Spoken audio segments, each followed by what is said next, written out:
This is Viva Fry. I'm Dr. Peter McCullough. This is Tom Luongo. This is Chuck Prodnick. This is Alex Kreiner. Hey, this is Brad Wall. This is JP Sears. Hi, this is Frank Peretti. This is Tammy Peterson. This is Danielle Smith. This is James Lindsay. Hey, this is Brett Kissel, and you're listening to the Shaun Newman Podcast. Welcome to the podcast, folks. Happy Wednesday. How's everybody's week going? Happy August. Yes, good to be back. Yes, I've said that for the last, this will be the third day in a row, but I'm, just starting to get back in the swing of things.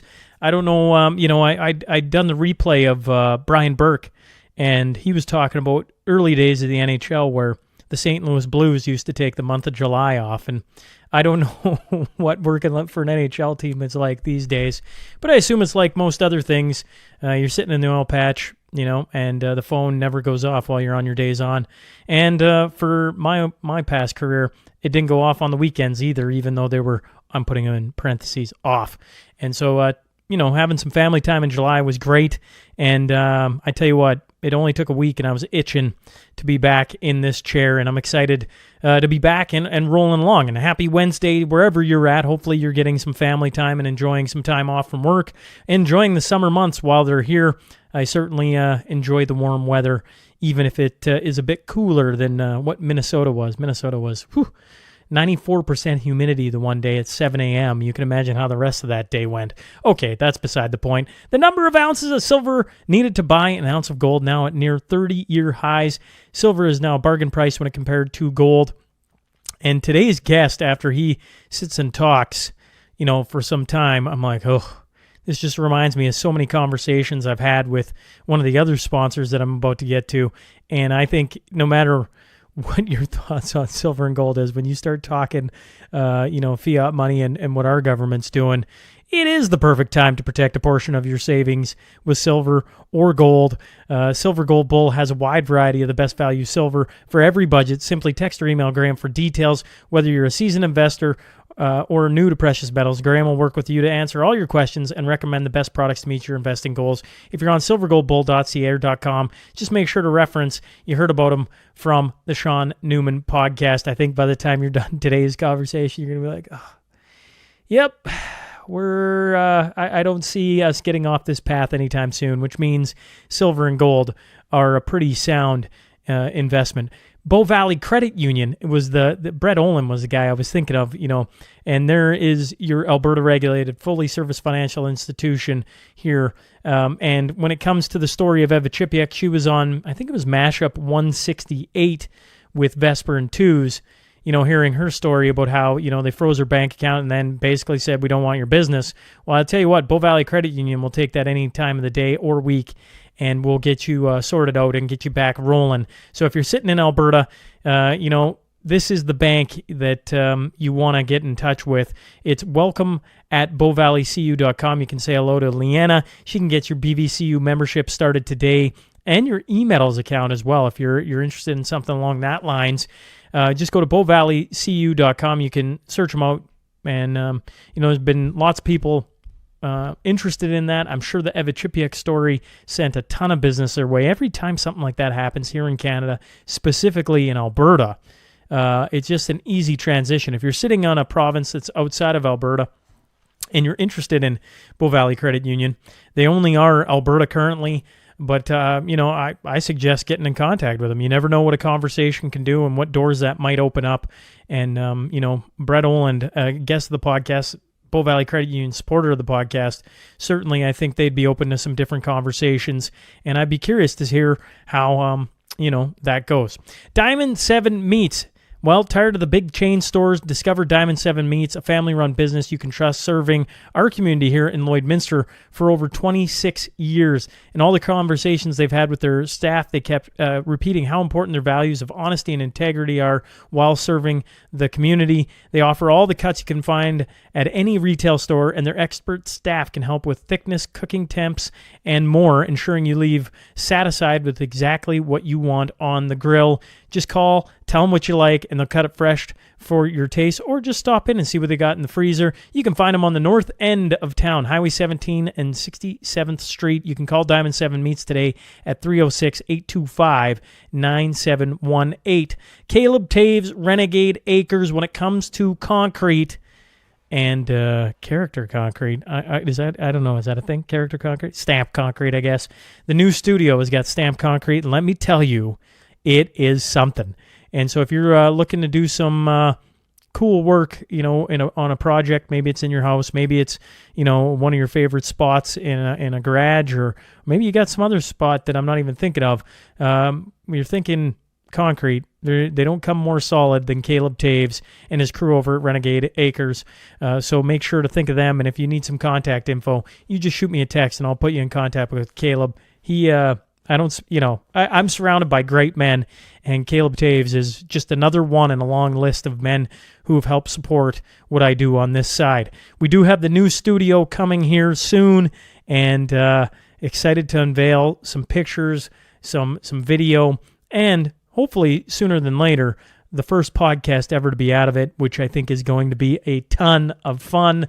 And I'm just excited for when that comes. If you're not on Substack, it's free to subscribe to. It's all down in the show notes. I don't blow up your inbox, as I've been, probably I do the opposite of that. I should probably be sending more emails. But I really, I want it to be meaningful. I want things to come out when you click on it. You're like, oh, this was worthwhile going to. And so become one of the, I think it's 10,000 now. I think something like that. It's a pretty cool number, if I'm being honest. I didn't start out with that in mind. I just wanted to find a different way to share a few things from behind the scenes and some thoughts from the podcast. And we've got some interesting conversations happening around Substack right now. So excited to hopefully try some of them out in the near future. Now that I'm back in studio, there's going to be some focus put on that, along with tracking down some of the greatest guests we can find here in Canada and abroad, and looking forward to hearing all of your thoughts. The text line, folks, is open, and I want to hear all about your summer and your thoughts on the guests today and the guests to come. If you're listening or watching on Spotify, Apple, YouTube, Rumble, X, make sure to subscribe. Make sure to leave a review. I've been talking about Apple and Spotify specifically. There's a review. Here I'm looking at it right now. At the top, it shows, that I got a 4.7 rating, and only 361 people have done that on Spotify specifically. So if you're a Spotify listener, one of the thousands, I would love it if you'd give me a rating on there. I'd love to get that rating, going higher. That does help to have more people rate it. Same thing with Apple. And would appreciate that very much. Okay, that's enough. Let's get on to that tale of the tape.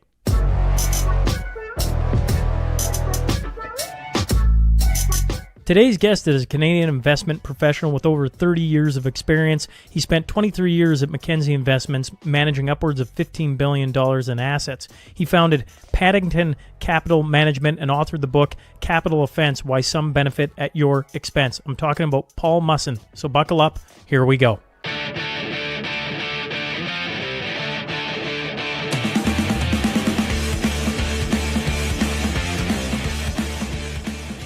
Welcome to the Shaun Newman Podcast. Today I'm joined by Paul Musson. Thank you, sir, for coming on. Well, thanks for having me, Shaun. It's a pleasure. I was saying to you before we started, I'm sure the audience hates me reiterating this every time I have a new guest, but one of the things I like to do is, hear a bit about yourself and allow the audience to hear the same thing, where you got started and the journey to where you're at today. Yeah, sure. Yeah, thanks, Shaun. And also just a quick shout out to our mutual friend, John Mitchell, who got us together. So I was born in North Wales, grew up in Montreal, like many Anglophones who, for whatever reason, my own fault, I never was fluently bilingual. And so I made that trip down to 401 to Toronto and just started looking, and I've told the story many times to a lot of young people too, that, when I got my start in Toronto, I was literally sleeping on the hardwood floor of a bachelor apartment in Midtown, and I was working in a video store at nights. And I had 3 months of rent money. That was it. And I had to find a job. And I was 29 years old. That's how I got my start. And so I try to tell younger people, there's all these expectations about how much money you should be making by this age, and you should own a home by that age. And we could talk about the housing affordability crisis later. But, everybody's on their own path, and you don't know how quickly you're going to get there. Just keep doing good things and try and add value. Try not to be a burden on other people, either physically or emotionally, and generally good things will happen. And so I had a very unconventional route and sort of a long zigzagging path through different jobs, eventually getting into the finance world. And so I was a portfolio manager, managing mutual funds for most of my career. And that was with Mackenzie Investments in Toronto, with the Ivy funds. And my investment style, or our investment style, was to look for very high quality companies and don't overpay for them. And it was such an amazing job. And because you really felt like you were adding value. So, what we do, our clients, like John Mitchell, we take their clients' capital and we look around the world for what we think are the best utilizers of capital, who are going to put it to the most productive use and create more capital with it. So looking for those great businesses. So you meet some world-class business leaders. I met so many over the years. And so if those companies are successful in putting our clients' capital to productive use, then they create more capital. Those companies grow their profits, they hire more people, they pay them more. And that pushes the share price up, and that pushes stock markets higher. And that's the way it's supposed to work, right? You're not supposed to be making money in the stock market. Well, supposed to, but and you're not supposed to be making money in the economy and society unless you are providing a value proposition for somebody else in one form or another. So you're not supposed to be benefiting at somebody else's expense. It's a mutual benefit system. That's the way it's supposed to work. But over the years, as I was investing, I increasingly saw the world moving away from that sort of mutual benefit system to one where people do benefit at somebody else's expense. And it's become rampant. And it's more like a big game of poker now. So at a poker game, there's no net creation of capital. Capital's not created at a poker game. It's redistributed at the table. What you have is one winner and a bunch of losers. Right. So for a lot of your listeners, that's probably starting to sound familiar. Anyways, so seeing this, and I've started writing about it and talking about it with my clients for years. And I sort of built up this reputation with financial advisors across Canada for going on a rant against central banks. And a lot of them told me that, Paul, you should really write a book about this because you're the only one who really talks about it, with such passion. And then, even a couple of my bosses suggested I do it. And so I started writing a book on all of this 6 years ago. And the book is called Capital Offence, Why Some Benefit at Your Expense. And I'll talk about why it's called Capital Offence later. It's a very provocative title. But key to, writing this book and all my communication in the past was ensuring that I was talking to people in a manner in which they could understand what I was saying. So, for years when I was presenting to my clients, my goal was not to impress them, but to educate them, to empower them to make better decisions. So if I tell them exactly what we do, how we manage money, what to expect in different market environments, then they're in a position to make an informed, educated, good decision with respect to their clients' hard-earned capital. And it might mean that they're not going to invest with us. That's a good outcome because we're not right for them. Like in the old days, I used to just try to get the money at all costs, right? It's a bad way to do things. And so very, very clear communication. I would think about that a lot. I use lots of analogies in my presentations. And so then I put that into my book because I think the average person is very, very smart, particularly when it comes to making decisions about their own hard-earned capital, their own skin in the game, right? They know what they want to buy and how much they feel they should pay for it. They don't need some policymaker to tell them they're not spending enough or, you should buy that house. It's not too expensive. No, get lost. Let people make their own decisions. They're smart, right? But policymakers don't want people making their decisions. They want them spending their money at all costs. So the book is about empowering people with truth about how an economy really works, how the monetary system has been working against most people, step by step, very easy to understand terms.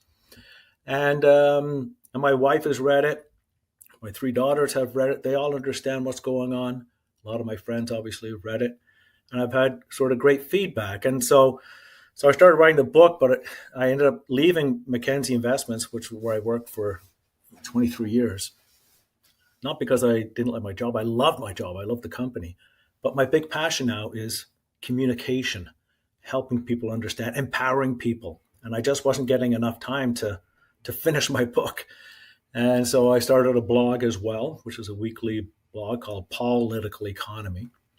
And just write about what's going on in the world, have a bit of fun with it, but just try to sort of decode things for people and lift that shroud off of sort of the mystery of what's really going on. And so that's sort of my path. The book was published in April in the UK. It's a UK publisher, and it's now available online primarily in North America. And so so that's my path, my journey so far.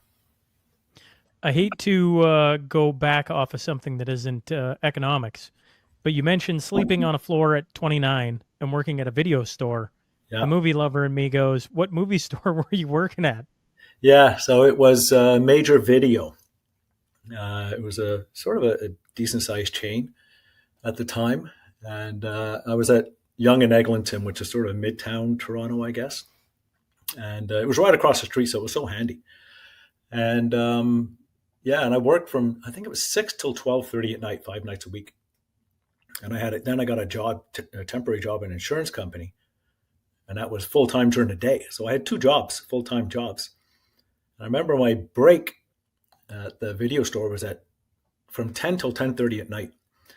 And so I would go, there was a little Harvey's next door. I would go, and they had like this loony special. It was like a small burger and a fry. I think they call it loony special because the burger was the size of a loony, but it was good, But I remember sitting there. I got to go back for work for another couple of hours. I got to get up early and go to work at the insurance company. There could not have been a happier person in Toronto than I was at that time. I just felt, yes, I can make this work. I can pay my own bills. I can be responsible. Like I'm adding value. And, that video store, I used to look for all the most rented movies, the top 10 in the store, and I would watch them so I could recommend them to other people. Again, be a positive force, help people. Life is tough enough as it is for some people. You never know what people are going through, their day-to-day stuff. Why make it worse?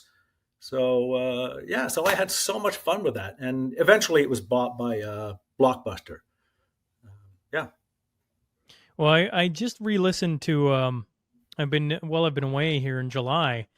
I've been doing Throwback Thursdays to some of my earlier interviews. And one of them was with Brian Burke.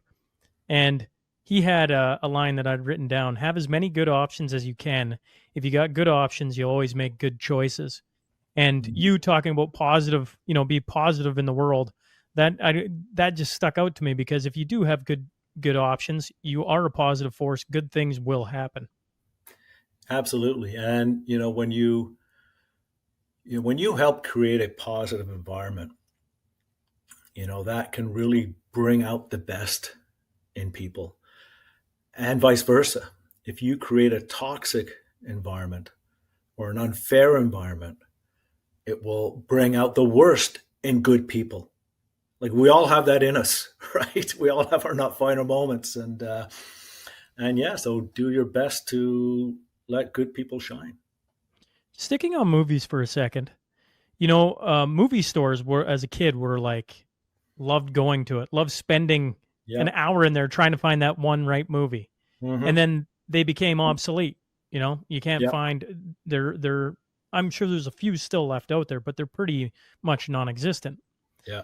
Do you think movie theaters are closing in on that? Because, you think about it, I mean, Happy Gilmore 2 just came out. It didn't even go in the movie theaters, just directly to Netflix. Yeah. And you can see more and more of it starting to slide that way. Could you see a world where the movie theater disappears? And that breaks my heart, because I've there's something, I don't know, cool. There's another word I'm looking for that I can't spit out, of getting together with a group of people to see a brand new movie and take it in with a group of people. Oh yeah. And there's nostalgia around it as well, right? It's the memories of going to the theater and the smell of the popcorn and just love it. Now, having said all that, I hardly ever go anymore, And but I do love it when I do go. Like I probably go a couple of times a year. And I just wrote about this actually in my blog, the most recent one last week, and it just looks at box office receipts in the U.S. and how they peaked in 2019, I think it was, fell off a cliff obviously during COVID. Then they started growing again, and then I think they peaked in 2023, and 2024 was lower. And we're at a run rate so far through July in 2025 where receipts will be lower again. And that includes significant price increases in movie prices. So in terms of the number of people going, I think attendance is down something like 42% by my calculations based on price inflation and stuff like that. And so it is sad, but I don't think they will go the way of the dodo. They have to adapt. They have to evolve, right? They have to offer things that you cannot get while you're at home streaming on your TV. And so a lot of them now, there's food service, you can get a beer. I mean, I never thought I'd see the day where you could drink beer in a movie theater. I mean, it's fantastic, I like beer. And so, yeah, and what else? That's how it's competition. Right? Competition, you have to constantly invest in your business, whatever it is. You have to innovate, because if you just stand still, you're going to be bypassed and then you will go extinct. And this is what a free market system is all about. Now, if movie theaters do go extinct, well, it just means that hardly anybody wants to go anymore because there are better options. I mean, it would be very sad, but sort of that's the reality. And when you have this competition, as consumers, we all benefit from that. I mean, how amazing is it now that you can stream stuff at home? You don't have to, this massive big pile of DVDs stored all over the place and put it in, and your library now is huge. And if you want to go to a theater, you can still do that too. And they're improving and stuff. So the customer is always supposed to benefit from the system, right? And we still are, but not nearly as much as we should be, which we can get into. Well, I guess going towards the economy, and specifically Canadians, I'd be curious, as a guy who tries to teach people about it, what are the things you're talking about today that you're like, Canadians need to wrap their head around X? Sure. So my book, well, let me start more at the beginning, I guess. One of the reasons that we're in trouble, I think, and we're on a bad path. Don't get me wrong, there's still lots of amazing things happening, a lot of great people doing amazing things, but it's not nearly where it should be. And one of the reasons that a lot of people are struggling is because most policymakers, I would argue, don't know the difference between capital and money. Right? It's not money that makes the world go round, it's capital. And capital is anything that you produce, a good or a service. So you produce this podcast, this is the capital that you're producing, and other people benefit from that. They consume the capital that you produce. And so the example I use in the book is, let's say you make bikes, you make a bike. So you've created capital. I make a suit. I've created capital. And now we exchange that capital with each other. Now you've got a suit, I've got a bike. There was no bike or suit in the economy before we decided to create it and then exchange that capital. And importantly, it didn't come at anybody else's expense. That's net increase of capital in society. But of course, we don't have a barter system. We don't do direct exchange. We do indirect exchange through money. Money is what's called the medium of exchange. All that means is we use money to exchange all the capital that we're producing in the world. So it's the creation of capital, of stuff, that makes the world go round. The money is just used to exchange it. It's very important. But if nobody's creating capital, then that money is absolutely useless. So let's say you buy, or let's say you make 10 bikes and you sell, they're nice bikes, you sell them $1,000 each. So you've got $10,000 in your bank account and you're feeling pretty good. And you're thinking, well, I'm not going to spend it today. I'm going to wait until next year and go on a nice vacation or something. But before you get a chance to spend your $10,000, let's say the central bank doubles the money supply. No, they wouldn't do that, but just to make it clear. Let's say the central bank doubles the money supply. When a central bank creates money out of thin air, that's what it does. It creates that out of thin air. It doesn't create any capital to obtain that money. So that money does not have any capital stored up in it. Your $10,000 in the bank account effectively has 10 bikes stored up in that money. That's why it has value, right? So when the central bank doubles the money supply, this new money, which had no capital, only obtains capital once it enters circulation, and it obtains capital by extracting capital from the rest of the money already in circulation. So it takes 5 of the bikes from your $10,000 and puts it into that newly printed money that had no capital in it. So now you still have $10,000 in your bank account, but guess what? Instead of 10 bikes, it only stores 5 bikes. And so now your $10,000 will only buy half as much as it would have done before the central bank doubled the money supply. And that's why my book is called Capital Offence. Why some benefit at your expense? Because when central banks print money, they take your capital from you without your permission. And it's not really without your knowledge. You know something's happening because all of a sudden, prices have gone up. Your $10,000 doesn't buy as much. So you know that there's inflation, that life is getting more difficult. You just don't realize how it's happening. And so a lot of people policymakers, they're not bad people. There's no bad intentions here. They're good intentions by policymakers. They figure, well, if we do this wealth effect, which we could talk about, that, if we drive asset prices higher, the benefits will trickle down to everybody else. Well, they didn't and they won't, right? Theory and practice will tell you that they don't.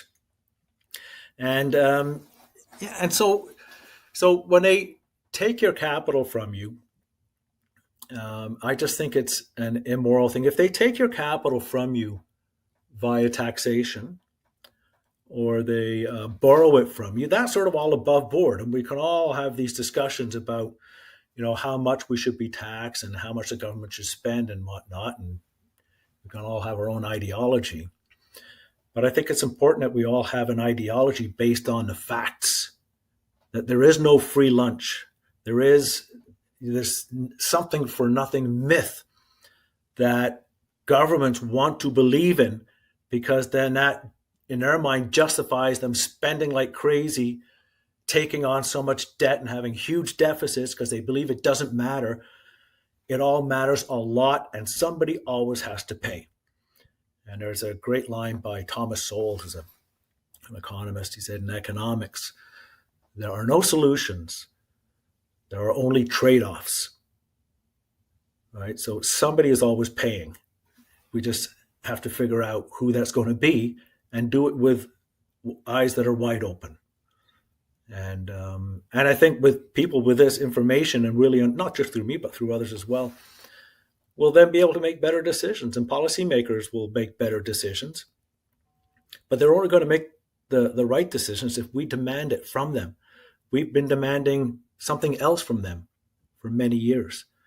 And, they've created this fake wealth effect of driving stock markets higher, not because more capital was being produced, but because they took interest rates down to zero, or they did QE, quantitative easing, printing trillions of dollars to buy assets to drive stock markets higher.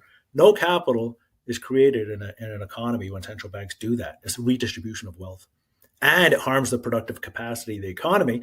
So there's much less wealth being created than there would have been otherwise. And I can go into the mechanics of any of this if you're interested. And I guess I would just, as far as the central bank doubling the money supply, every year they're printing more money than what the capital is there. I don't know if I'm saying that right, but Am I Yeah. right in, like, every year they're creating money out of nothing? The money supply increases faster than the amount of stuff being produced. And otherwise, we wouldn't have any inflation, right? So if money is being produced or printed at a faster rate than the amount of stuff is being produced in the economy, then the prices of those things necessarily have to rise because there's more money chasing not as much more goods. So back in the US, in the last 30 years of the 1800s, so the 1867 to 1897, I think it was, the money supply growth was much slower than it is now. It was something like 4%, the money stock. But it was an explosion of productivity in the United States. So it was the opposite of what we have today. The amount of stuff that was being produced was growing much faster than the money supply. And so the prices of stuff was falling. And it's called good deflation. That is the way things are supposed to work when the economy is unhampered by policymakers. So even if your wages don't increase, if they stay flat, every year you get richer in real terms because your flat wages buy more and more stuff because the prices keep coming down. So the benefits of all investment and innovation and R&D and then competition. So if you invest and you improve your profitability, then other companies can see that and they enter your industry to compete for that high profitability. And then the profitability ends up coming down because companies have to lower their prices to compete. And who benefits? We do. Why shouldn't we all benefit from all of this innovation? And we benefit from better quality products, but we should benefit by being able to buy more of it. Now, central banks have convinced politicians that inflation is required for an economy to grow. Nothing could be further from the truth. And some of them use what's called a paradox of thrift argument.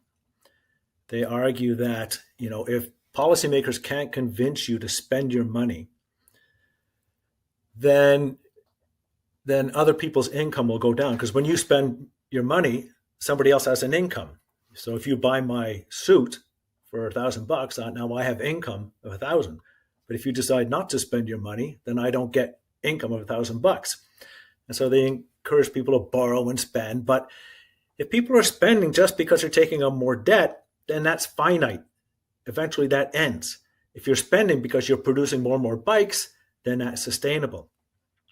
But anyways, one of the ways they try to get you to spend is but through inflation and the fear of higher prices. And so a central bank will say that you need 2% inflation. Now, it's really higher than that because they use certain Metrics things to make it look lower than it really is, hedonic adjustments and stuff like that. And so they think that if there's 0% inflation, that would be terrible for the economy because people won't spend their money. And so in the book, I use an example of, forget zero, let's say minus 2%. Let's say prices are falling 2%. So that would be a central banker's worst nightmare because all of a sudden no one would spend any money because they're expecting lower prices in the future. And so the example I use is, like a luxury item. So you've already got a TV and you decide you'd like another TV in the basement, so your teenage kids can watch down there and not be noisy upstairs. So it costs $300, but there's 2% deflation. And so your choices are spend $300 to buy the TV today, or wait 12 months and save yourself $6 and spend $294 the following year. Are you going to wait a whole year to save $6 and not buy that TV? Of course not. And in fact, that is the reality of what's happened, right? TV prices, well, not phones so much, but TV prices, flat screen TVs, 25 years ago, $3,000. Now you can get it for $300, and they're much better quality than they were back then. And they'd be less than $300 if central banks hadn't increased the money supply so much over the last 25 years. Yeah, well, I'm glad you brought up TVs because I'm like, well, TVs come directly to mind. Once upon a time, people getting a flat screen, you'd look and go, oh man, they paid a lot of money for that. Exactly. And now everybody has one. No, exactly. Actually, more than that, everybody has one almost in every bloody room. Yeah, no, exactly. If I'm watching things, I see more money being printed, the cost of living going up, the cost of housing going up, the cost of everything going up. I feel like Canada is, the way they look at it is, we got to get the minimum wage to be $50 an hour or whatever that number is, so that people can afford to live. That's the messaging I see across Canada. Mm-hmm. Do you see something different? And then what are your thoughts on that mindset and where it leads us? Well, yeah. So no, you see that, and they're right that, people on minimum wage, can't really afford, forget buying a home, but even like in places like Toronto or Vancouver, trying to rent a place, forget it. But you used to be able to afford to. You can't anymore. It's the issue is not the minimum wage. The issue is the fact that policymakers printed money and drove those asset prices out of sight. That's why people can't afford it. So let's talk about housing, because this is a big one, and which probably impacts more people than anything. Because when it comes to stock markets, you can choose to invest in stock markets or not. You can choose to start your own business or not. But you have no choice in requiring a place to live. You have to live somewhere. And so what happened was, during the 1990s, you had the dot-com boom and huge productivity growth. And, stock markets got carried away, but there was real capital increases going on. And it was creating a wealth effect. So people would see their stock portfolios go higher. They would borrow on their stocks or even sell their stocks and spend it. And that was good for the economy. So that's a real wealth effect. But then the dot-com boom turned into a bust. And there was a negative wealth effect. People were spending less. And so in 2001, 2002, the U.S. Federal Reserve decided, with the urging of certain market commentators, they decided to create a wealth effect, but this time through the housing market. So they took interest rates down to 1% and kept them there for a few years, despite the fact that the economy was growing. It was so irresponsible and reckless, but it achieved their goals. House prices started soaring. You remember the housing boom in the mid-2000s in the States and all the nonsense that was going on. But people were extracting hundreds of billions of dollars of equity from their homes each year and spending it. And Alan Greenspan, who was the head of the Fed at the time, he would note, here's how much GDP came from our wealth effect from housing equity extraction. Of course, the whole and the Bank of Canada followed suit, by the way. And if you go back and you look at the average home price in Canada to the average after-tax income, for a few decades, it would be between 6 and 8 times. And then right when you get to 01, 02, when the Bank of Canada followed the Federal Reserve with ultra-low interest rates in a growing economy, house prices started to soar. And then you had the crisis in 08, 09, but it wasn't much of a crisis here. Nothing like it was in the States. House prices came down a little bit. They got up to 10 times. From an average of, let's say, 7 times, they got up to like 10 times. Then they dipped down to around 9 times. And then Mark Carney, who was head of the Bank of Canada at the time, kept interest rates at ultra-low levels, again, following the Fed, despite the fact that the Canadian economy was growing very strongly in 2010 and 2011, like 3% real, which is very strong. And you got housing prices back up to 10 times after-tax earnings. And I think now they're like 12 times. Right? So this has affected the lives of, this is the problem. Again, it's not minimum wage. This is the problem. And as I have 2 chapters in my book on housing. and why house prices should not be going up in real terms. Now, if there's inflation, yeah, keep in pace with inflation. But a house, we should not be making money on our homes. As I said earlier about capital, you created a bike, I created a suit, and then we exchanged that. We both benefited because we both did something. We both contributed to society. Our house here in Mississauga, a suburb of Toronto, we bought in 2001. And if we sold it today, we would get 4 times what we paid for it. So what was our contribution to society to warrant making 4 times on our home? It was nothing. We didn't create anything. So why do we get 4 times on our home? Because it comes at somebody else's expense. Somebody else pays for something that we did not earn. And it's very easy for us. And don't get me wrong, I'm 63, so I'm a boomer. And none of people my age, we haven't done anything wrong. We haven't broken any rules. And for the most part, we don't even know that someone else is getting screwed and we're benefiting from it. It just feels good, right? Or you think you're smart, you know what you're doing, or you bought it at the right time. No, I was just lucky. My wife and I were lucky. We bought it in '01, right when these central bank housing fake wealth effect policies took off. So when you look down on sort of society, it's a redistribution of wealth. No wealth creation with our house going up, a redistribution of capital from a younger person's bank account or a newcomer to our country, their bank account, and into ours. A redistribution of wealth, just like at the poker table, it's a redistribution of wealth, not a creation of wealth. And so it's a very unfair system.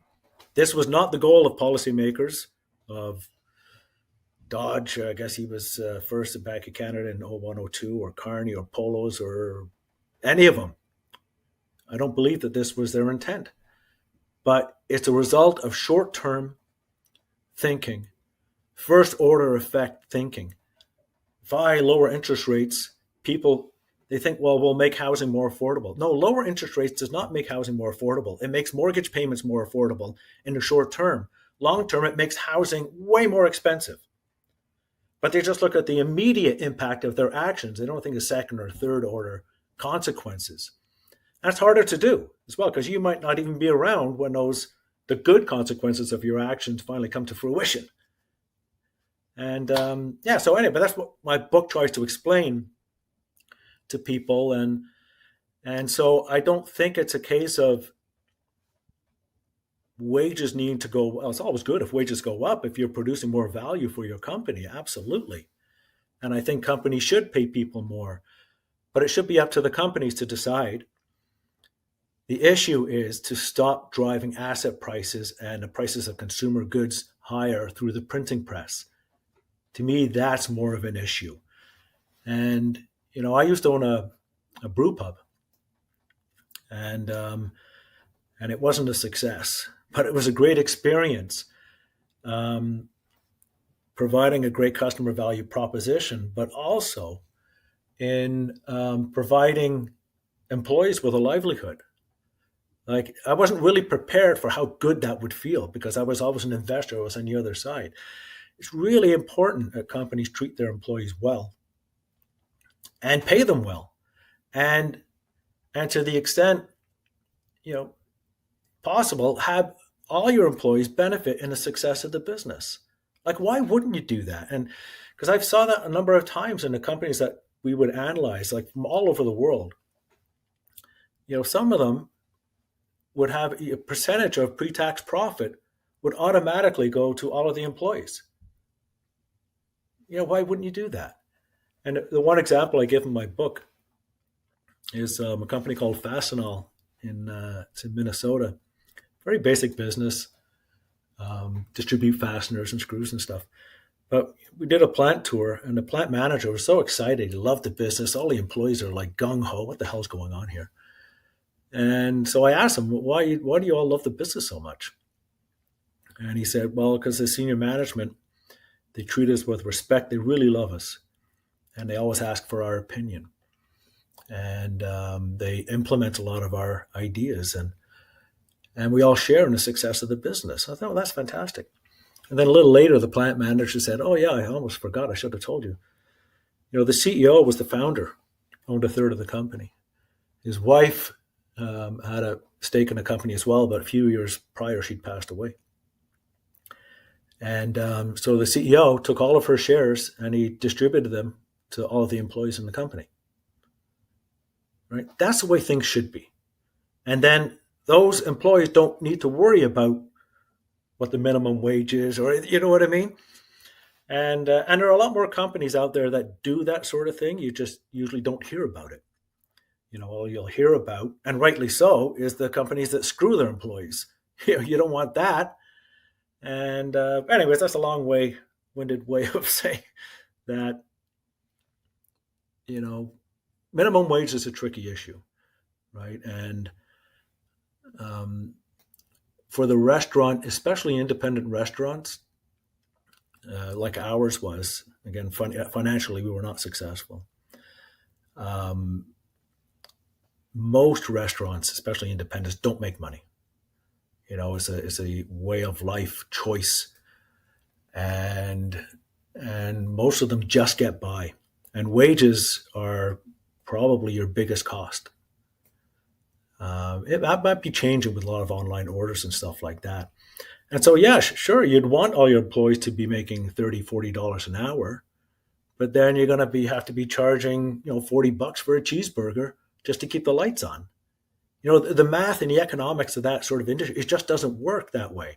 And then your employees get tips and stuff like that. And, so I see both sides of the argument, but there are no easy answers. Let me put it that way. Well, you got a banker in Mark Carney as our prime minister right now.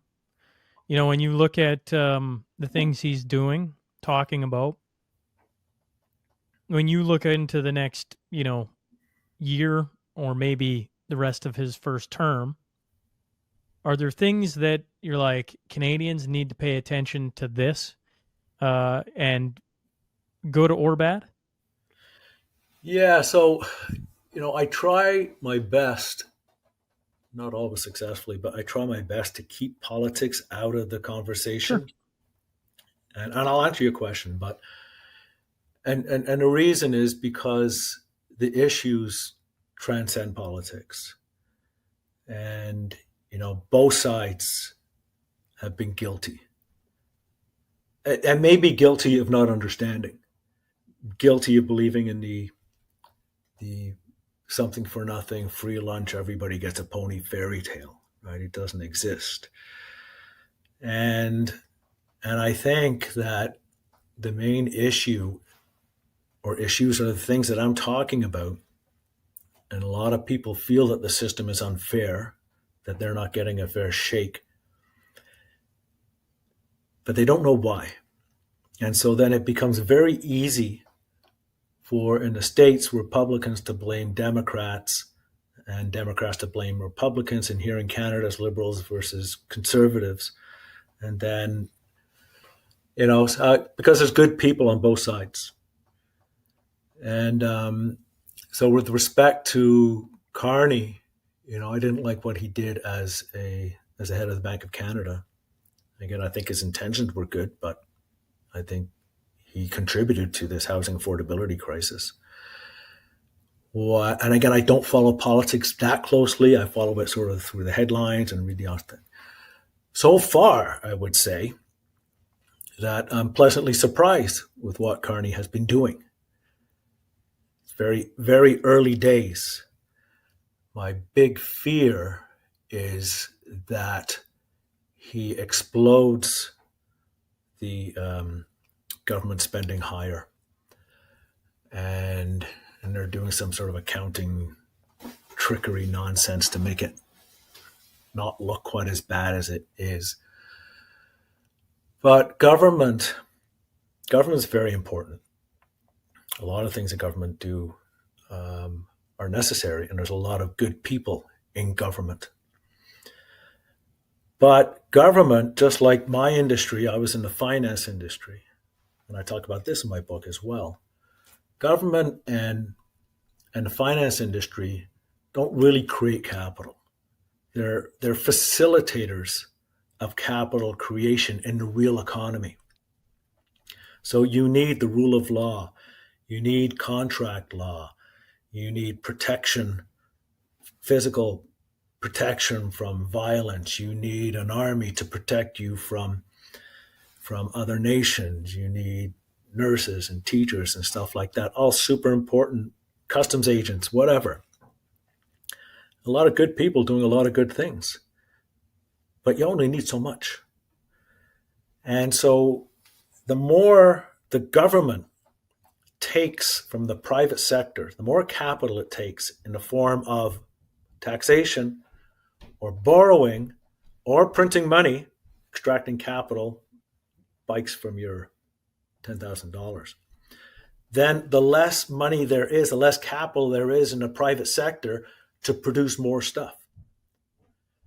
The vast majority of government spending is consumption related, not investment. And so just by definition, the more spending the government does, the less investment that is taking place in the private sector, and ultimately there is less to tax in the future. And then the government is less able to help those who really need capital. Either they're down and out or they're sick or whatever. And so that, and you know, you're hearing all these things, deficits don't matter and debt doesn't matter. They matter a lot. And the trouble with economics is that it's not a hard science like chemistry or physics. It's not a natural science, it's a social science. More like psychiatry or psychology, let's say. And so there are different schools of thought with respect to what makes an economy tick. And so a lot of them will look at GDP. All GDP is a measure of all final spending in an economy. And about 2/3 of it is consumption, consumers spending. And so then they think that, well, that means that consumption is the fount of all economic prosperity, that as long as people are spending, then the economy will be strong. No, it's saving and investment that makes that spending possible. Saving and investment comes before spending, not the other way around. But then governments want to hear those who say it's consumption that drives an economy, because then that justifies all the government spending. More consumption. And it's so, you have these economic laws that people find inconvenient. They don't like these laws, so they make up their own. And some economists liken this to how hopeless and stupid it is to get angry at the law of gravity and blaming gravity for plane crashes. Stupid gravity, it's nonsensical. These are the laws, let's deal with them and then decide what kind of ideology we want, rather than sticking your head in the sand and pretending that these laws don't exist. And this is one of the main reasons I think we've gotten into this problem. And, we've dug a very deep hole for ourselves. And, there's that hole of laws. When you find yourself in a hole, the first thing to do is stop digging. Well, my concern about what the Canadian government might do, not just Canada, but others, is just turn on the fiscal fire hose and spend like crazy, dig even faster, assuming that this is going to get us out of the hole. It's just going to get us even deeper and deeper into the hole, and that much more difficult to get out of it. Well, using the hole analogy, the deeper we dig,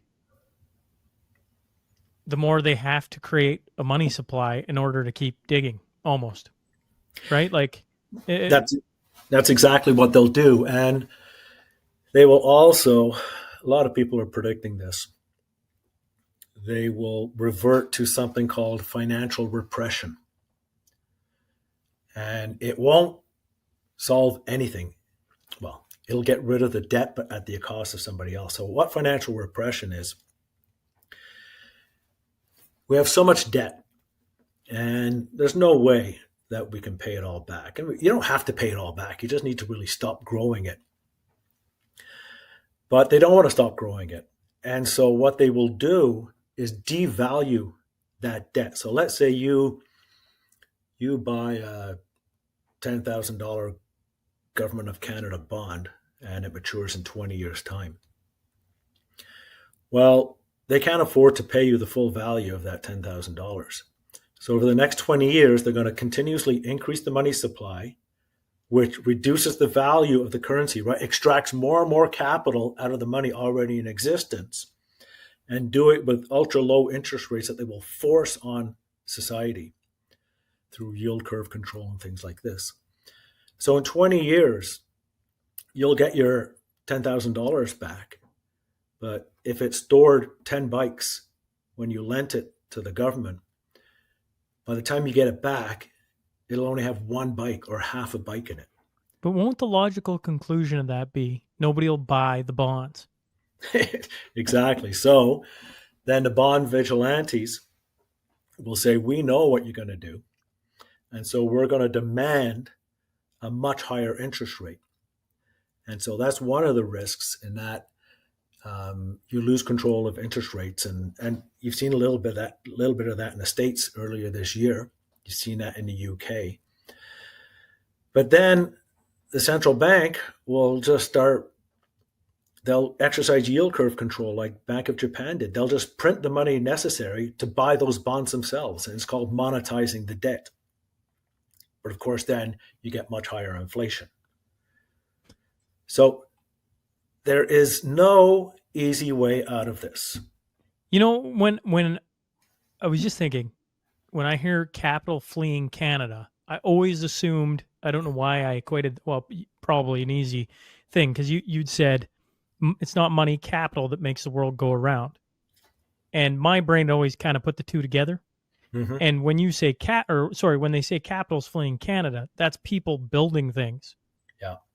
And I mean, an extension, then the money that would come from said capital is gone as well.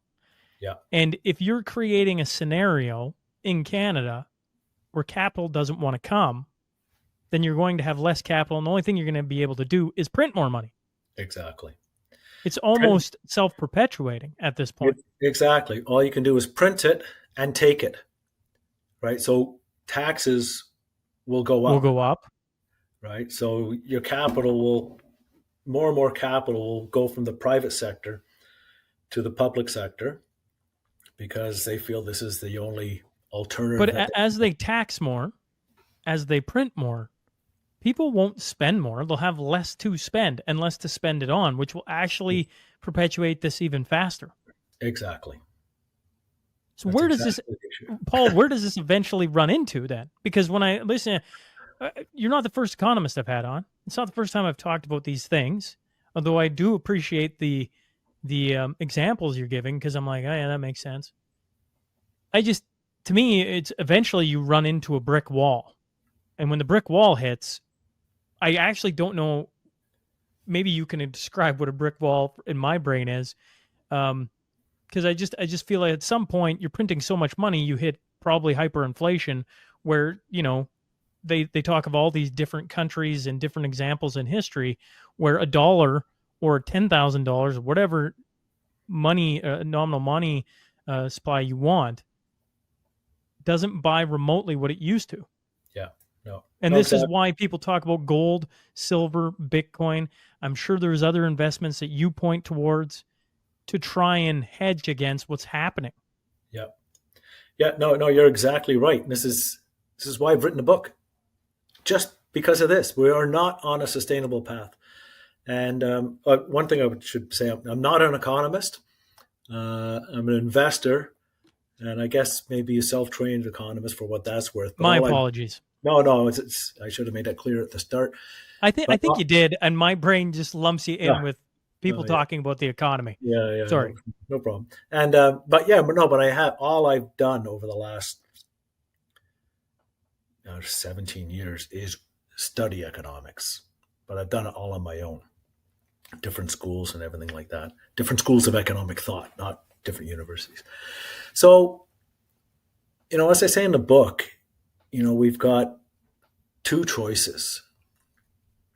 We can carry on our current path, the whole digging path, until eventually the hole collapses in on us and it's a catastrophic explosion. And then we end up with a much different system than we have now. And it would be, as bad as this system is and unfair, it'll be much, much worse. It'll be socialism or fascism or whatever. And, lack of freedom and all this kind of stuff. I mean, it's impossible to know exactly what it would look like. I'm just highly confident it would be really bad. And it's impossible to know when. It could be next year. It might not be for 10 years. You just don't know.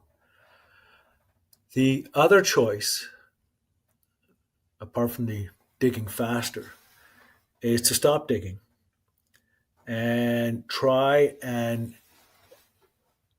change, our thinking and change what we're doing.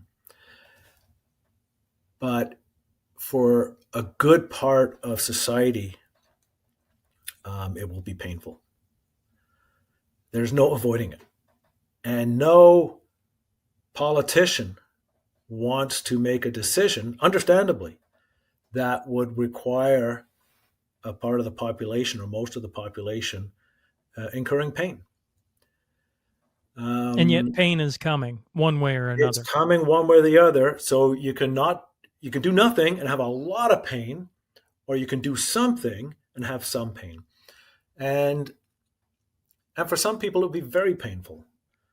And if there was an easier way out, I'd be all for it. There isn't.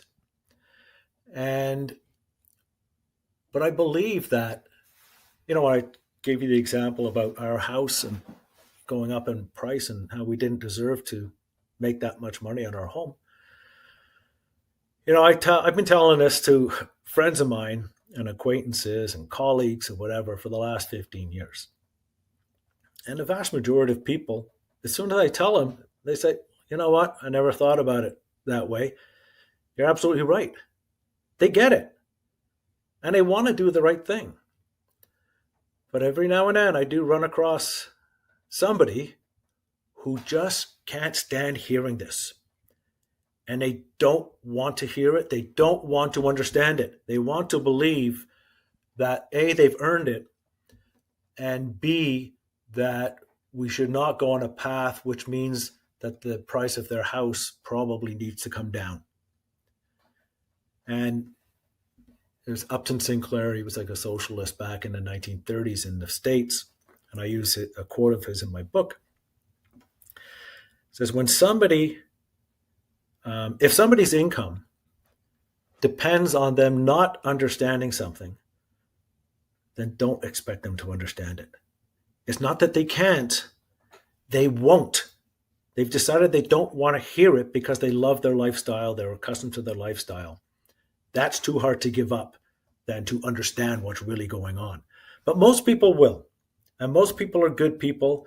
Most people want the system to be fair. I do believe that. And most people will want to do the right thing. And the housing thing is a really difficult one for multiple reasons. Mm-hmm. If everybody bought their house for $100,000, let's just say. Yeah. Everybody. And now they're all worth $700,000. Everybody, you're going to lower it? Okay. But what happens to the person who bought the house for $1.2 million and now you're going to lower the price of housing? Do they want that? No. How about the other person who has no outside investments in anything but their house? Their house is their nest egg for when they retire. That's now 4 times the value. And they look at that and they go, that's going to be the money I live on. For those people, it'd be extremely painful. And in my book, I talk about, for first-time home buyers, let's say. So let's say if somebody recently bought a home for $1.2 million and the thing goes down to 600,000. But they started 30 years ago. They bought their first home for 200,000, and that went up in price, and they used the equity to buy. So they could still be in a net positive position.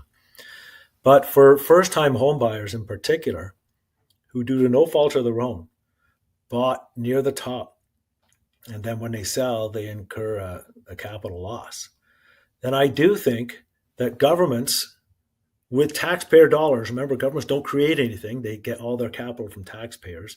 The taxpayers should be in a position to help people like that. So, excuse me, I don't believe in, like for the average home, that your capital gain on your home should be taxable. But for homes, if people are making a couple of $1 million on their home or more, then maybe 10% of that is taxable, 15%, or maybe it's higher. I don't know. And I don't even know how much money that would bring in. But for people who've been screwed, there'd be a one-time policy put in place to help those people who then sell their house. And as taxpayers, we should be willing to do that, help people who got screwed due to no fault of their own. But these are whatever the answer is, there are answers, but we just need to be talking about them. We need to be not demonizing people. I demonize policy, I guess, bad policy, but they're not bad people. And but that's what makes this so difficult. And you've heard people in our government say, yeah, prices need to come down, or prices shouldn't come down, but we need to increase housing supply. Well, they're not able to increase housing supply at a rate anywhere near what they said, not detached homes anyways. And if you are successful in significantly increasing the supply of houses, then prices will come down. But nobody wants to say it. Nobody wants to say it for obvious reasons. And Shaun, it's even worse than you think. Because, like Tiff Macklem during COVID, telling people that interest rates are going to stay low for a long time, encouraging people, to participate in this housing frenzy and borrow and spend. And central banks shouldn't be doing anything like that. They should not be trying to coerce people into doing anything. They should be just worried about inflation. And in my mind, they should just worry about hard money and not increasing the money supply. But anyways, where was I going with that? No, I can't remember. I got off track. Sorry. No, that's all right. Well, I appreciate you coming on. And for people interested in your book, Paul, where can they find it? How can they get a copy? So right now you can only get it online. So it's on Amazon. Out here, it's like in Indigo or Chapters. Is that still around? In the States, Barnes & Noble, Amazon, Thrift Books. Every now and then you can find it in a bookstore. Like I found it in a bookstore in Boca Raton a couple of weeks ago. But it's pretty much only available online. So it's Capital Offence, Why Some Benefit at Your Expense. And then on my website, I have my weekly blog, which you can sign up to get free weekly updates. And all my past blogs are there. And I do a podcast version. And I put podcast interviews like this up there. And I've got a book summary. And I've got links there to buy the book. And my website is called Paddington Capital MGMT, which is short for management. So Paddington Capital MGMT.com. And you can find all my stuff there.